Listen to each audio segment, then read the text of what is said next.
Over the course of a year, have you ever found yourself in one of the following situations? Either your grandma and grandpa are having their 50th anniversary next week and you totally forgot about it, or your best friend just landed the job of her dreams in the field in which she studied and she's super excited. You want to do something special to help her celebrate. It's sad that so many occasions like these are not really commemorated or observed in the way that they should be. They're really, special things, and people tend to put very little effort into a purchase of such importance. Usually it takes nothing more than jumping on your phone and hitting the Amazon app and a couple of clicks, and you've got your gift ready to go. But it's kind of, there's not a lot of thought that goes into that. And when you gift items that are unique, that are handcrafted, that have memory, kind of involved in them, it makes for such a special thing that you're giving to the people who you love and care about. About a year ago, I was invited to a close friend of mine to her baby shower, and I had totally forgotten about it. It was a crazy week. I ended up that week having to put $2,700 into fixing my car unexpectedly. It was also rent week, so I had very little money to spare, and I don't like asking people for help. So I did some brainstorming and remembered that I'd seen this really cool sign, kind of wall hanging art that I thought would be really easy to make. I know my friend would love a handcrafted gift, and these signs were really getting popular, I've noticed too. I got right to work creating a handmade custom sign with some special words made from bent wire, because I wanted to add the baby's date of birth, but I didn't know what that was going to be. I left an empty space that I could add the information after the baby came. It turned out really nice, and neither my daughter nor the other attendees at the shower could even believe that it was a purchase from like Fifth Street Market, or one of the little boutique shops over in the Meridian or something.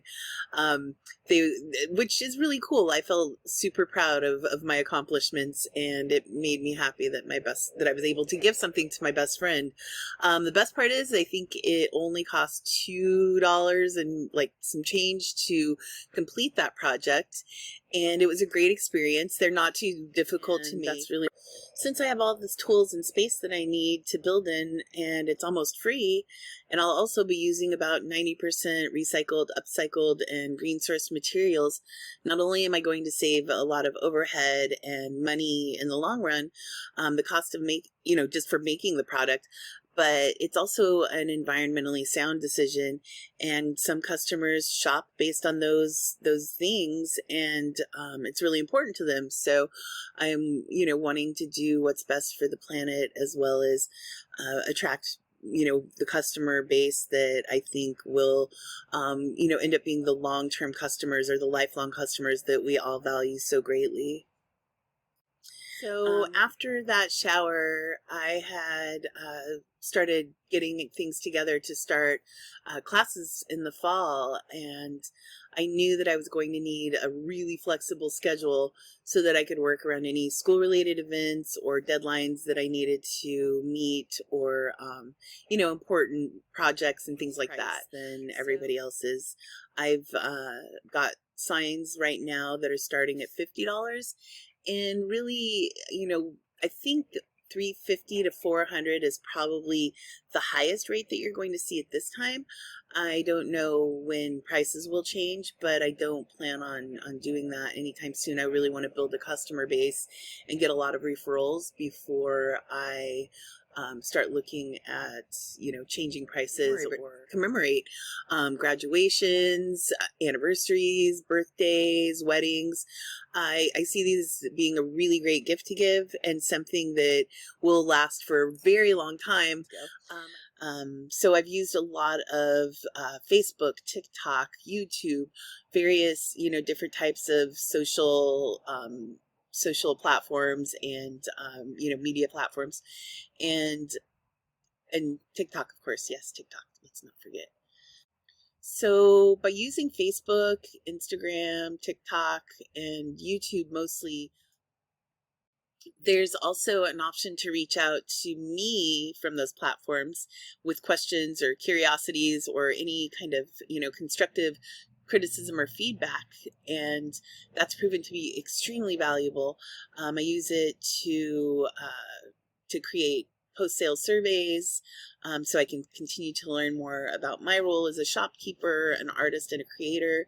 I use it to learn about the guests, of course, and I use it for sales, honestly. Out of all of the interactions that I've had so far, everyone who, well, 50% of everyone who I have had an interaction with have actually made a purchase just because I was able to answer their question and make sure that this product was the right fit for them and their needs. So that was really unexpected and very exciting. Because I'm the only person working for my company at the moment, I foresee objections becoming less of an obstacle. Based on my experience in the past, objections are barely even a bother.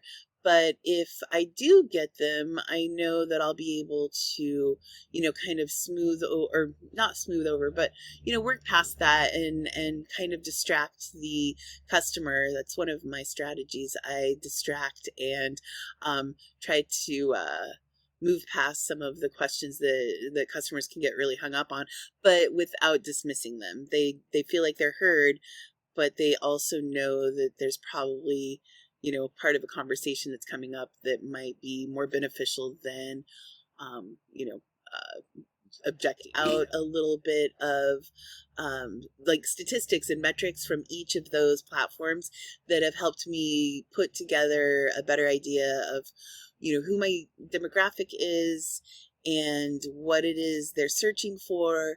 And it's, been great for pre-qualifying certain customers because they do have the ability to answer surveys that I put out. They have the ability to join in on giveaways. They have the ability to participate in any sort of live or online live, promotion I might be doing. So within these platforms, there's an option to reach out to me with questions or curiosities, feedback, any sort of, constructive criticism. And that's proven to be quite valuable too. I use it for, as well for post-sale surveys, so I can continue to learn what my role is as the shop owner, artist, just by adding a warm conversation or a little bit of humor or quick wit. That's sometimes all it takes. You just get people to kind of warm up to you, and then give them a lot of reasons why they'd want to buy your product without sounding pushy. I know that doesn't sound right, but it works. You advocate for them, you side with them, you're on their team. You're going to figure out a way to get them the best deal that you can. And, being the shop owner and the artist and, wearing all of the hats, I have a lot more freedom in my role to offer deals if I see it being beneficial in the future. I don't foresee anyone having any objections that I can't overcome. But in the face of objections, I do have some strategies in mind that should help for most of the scenarios most of the time. Here's some examples for you. If a client says, I don't have room in my house for one more thing," my response might be, "Well, these signs and wall hangings are great gift ideas." Or, "These signs can be treated and used outdoors all year round, so you can display it there instead of in your house. Or, "These signs can be displayed in numerous ways. If you don't have enough wall space, try suspending one in your window." If the objection is something like, "I don't have any extra money to use on frivolous purchases," I would say, is it frivolous to surround yourself with beautiful things that make you happy? You deserve it." Or, "I've seen the way you look at these every time you visit. You work so hard and you deserve something that makes your heart smile." This is listed on the Etsy site. Or maybe they have another really popular excuse or objection, which is, "Maybe next time I forgot my wallet, purse, debit card, checkbook, billfold, whatever at home. So my response to that is my Etsy shop is open 24 hours and has many methods of applying payments, including debit, debit cards, credit cards, PayPal, Apple Pay, and you can always mail a check to me personally. It's going to be listed. I'm sorry, my address is going to be listed on my Etsy shop page, and you can get it there. Okay. Or I might say, so when's your daughter due again? I want to make sure that I have all the time that I need to customize this special sign for her. Or when's your son getting married? You know, I can customize the gift with their wedding date on it. What credit card do you want to put on file for this? I thought you'd be interested in hearing the most current survey results from a survey I put out last month. I just got the results back on Tuesday, and I believe 223 people were surveyed. The most popular answer on why people like my product, my signs, is that they're custom made to order. People really like that. And the second most popular reason is because they're handcrafted. So each piece is actually unique and it's a one of a kind, and that makes a great gift for a lot of folks. The third reason is that there's a large selection of different styles of writing. We have different wires, and we also have different wood options to choose from. So people like the freedom of having, the color or the thickness of wire, for example. And then, of course, the style that it's displayed in is a great option to be able to choose. So the next on the list is that this is a very unique gift, and it's good for those people who have everything or are tough to buy for. And pretty much, if you can't think of something to give someone, this is a great carbon footprint. The next one is that I do offer free shipping for orders over $75. And then the last option, or last item on the list, is the no hassle, any reason return policy. I always caution, any customer to please read my fine print down at the bottom of the page, just so you understand how that process works. But I promise you, it will definitely be a lot easier than most of the businesses you've worked with as far as returns go. It's closing time, and we're getting ready to do this thing. So at the point where I feel a potential customer softening a bit, I've invested enough time and research, and I've gotten to know the person really well. I assume the sale. I just assume that it's going to happen, or that it's already happened, and I just ask for their credit card, basically. In an ideal situation, it goes something like this. So me, after talking with my prospect about all of the benefits and uses for this great piece of art, so everything we chatted about, does that sound like a go to you? Is that a winner? Something along those lines. Or it seems like that's the direction you're leaning toward. Let's get your credit card information on file and customize your sign. I really like this one. What do you want your sign to say? We can get it started as soon as the payment is processed, and you can get it there. It's closing time, and we're getting ready to do this thing.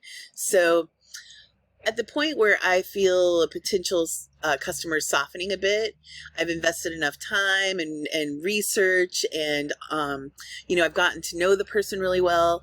I assume the sale. I just assume that it's going to happen, or that it's already happened, and I just ask for their credit card, basically. In an ideal situation, it goes something like this. So me, after talking with my prospect about all of the benefits and uses for this great piece of art, so everything we chatted about, does that sound like a go to you? Is that a winner? Something along those lines. Or it seems like that's the direction you're leaning toward. Let's get your credit card information on file and customize your